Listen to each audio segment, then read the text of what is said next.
Si vous avez aimé Mindhunter, peut-être bien que ça va vous plaire. Bonjour à tous, on se retrouve aujourd'hui pour parler d'une nouvelle série sur Netflix. Et on va parler de Criminal. Criminal qui est une série, vous allez vous en rendre compte, qui sort un petit peu des sentiers battus par rapport à ce qu'on a déjà eu l'habitude de voir, surtout en termes de format de diffusion. Vous allez voir, c'est assez particulier, on en parle. Criminal est une nouvelle série Netflix qui s'articule sur 12 épisodes divisés dans 4 pays différents. L'Espagne, la Grande-Bretagne, l'Allemagne et la France. On se retrouve à suivre 3 épisodes par pays, 3 mini-séries, dans un huis clos d'une salle d'interrogatoire, où les tensions éclatent et le voile se lève sur diverses affaires. Et je précise déjà pour commencer que oui, même s'il y a 3 épisodes par pays, on peut les mater indépendamment. Il y a un petit fil rouge entre ces 3 épisodes, qui vont se terminer généralement sur une fin ouverte. C'est très léger, c'est des épisodes de 35-40 minutes. Et il faut bien se dire, oui, que pendant 98%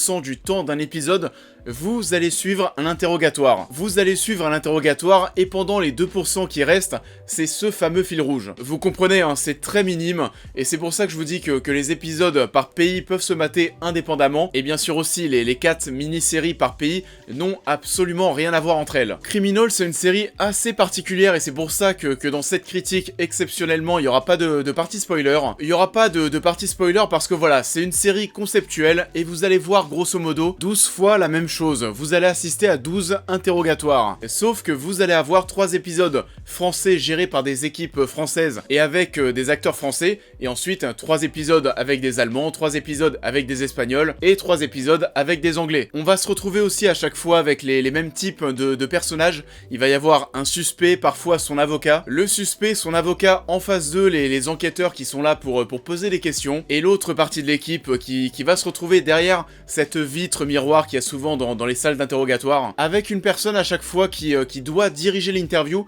Il y a aussi une personne qui est chef d'équipe. D'ailleurs, ça va être assez subtil et plutôt bien fait. Là, aujourd'hui, on a pas mal d'œuvres qui forcent un petit peu pour mettre en avant les femmes. Là, si vous regardez bien dans Criminal, 3 mini-séries sur 4, donc dans 3 pays, le chef d'équipe est une femme. Alors mon rapport avec cette nouvelle proposition de Netflix est un peu mitigé. En soi, je vais pas vous dire que c'est mauvais, parce que ça l'est pas du tout, et on va y revenir, mais en termes d'écriture et d'ambiance, ça marche plutôt bien. Si vous avez aimé Mindhunter, et que vous avez aimé le fait qu'on prenne le temps durant les interviews, que vous trouvez ça passionnant, il y a des chances que Criminal vous plaise. Après, ça reste encore très différent. Mindhunter, on est là pour suivre des interviews de 10 minutes. Là, je le rappelle, Criminal, c'est 98% de l'épisode qui se déroule en mode interrogatoire. Donc oui, faut aimer ça. C'est exclusivement des interviews. Il y a 12 épisodes, 12 interviews, 12 suspects. Et en soi, j'ai adoré cette partie dans Mindhunter. Donc oui, c'est un concept qui m'intéresse.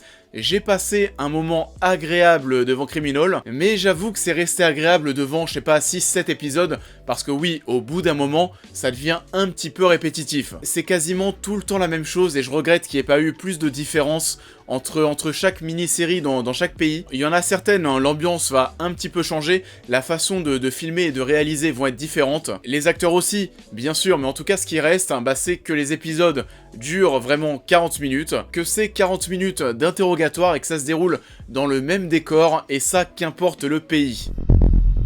Les tentatives de manipulation sont pathétiques. Et ce qui fait la force de tous ces huis clos, on va vraiment ressentir ce côté un petit peu anxieux, ce côté un peu étouffant. On va rester à chaque fois dans cette même pièce, donc on va aussi avoir cette impression de faire partie de ce huis clos. Et vu que je vous disais que ça allait être un petit peu répétitif, heureusement que l'écriture tient le coup. Il va y avoir des rebondissements, il va y avoir des surprises. Il y a zéro action. L'action peut être représentée durant ces moments où le ton va commencer un petit peu à monter, mais en soi, l'écriture, les dialogues et les surprises sont l'action de la série. Heureusement qu'il y a des surprises, parce que sinon je me serais peut-être pas maté les 12 épisodes. On est là pour suivre, analyser et s'intéresser aux méthodes de travail des enquêteurs. Tenter de les voir faire craquer les suspects et leur soutirer des informations. Et ouais, personnellement, moi ce qui m'a peut-être un petit peu dérangé, ce que j'aurais apprécié pour au moins relancer un petit peu d'intérêt entre les mini-séries. J'aurais peut-être aimé qu'on change de décor, qu'on change de cadre à chaque fois selon le pays, parce que là, on a quand même l'impression de voir tout le temps la même chose, avec des acteurs, oui, différents, mais on va retrouver à chaque fois les mêmes salles, donc la salle d'interrogatoire, ce qu'il va y avoir derrière le miroir, et aussi ce couloir très lumineux avec les escaliers, et ça aurait pu être cool en tout cas, en tant que spectateur, de vraiment casser d'ambiance, mais casser totalement à 100%, changer totalement d'ambiance, changer de langue. Je vous conseille aussi bien sûr de mater la série en VO, pour vraiment s'immerger dans une ambiance anglaise, espagnole ou allemande, bien que la salle ne change pas. Alors visiblement, tous les épisodes ont été tournés chez Netflix à Madrid. Je crois que c'est des nouveaux locaux. Tout a été tourné dans les mêmes locaux. Donc, en termes de budget et d'organisation, j'imagine bien que pour eux, ça a dû les arranger. Au niveau des castings, là pour le coup, on va vraiment pouvoir retrouver des changements au même titre que les sujets qui sont traités. Des castings sublimes en termes de noms d'acteurs, mais aussi en termes de jeux d'acteurs. Parce que oui, on va se retrouver avec des suspects qui sont des noms, qui sont des visages qui vont vous être familiers. Je connais pas non plus tous les acteurs qui ont été appelés, mais en France, pour les suspects, on va retrouver Sarah Giraudot, Nathalie Baye et aussi Jérémy Régnier.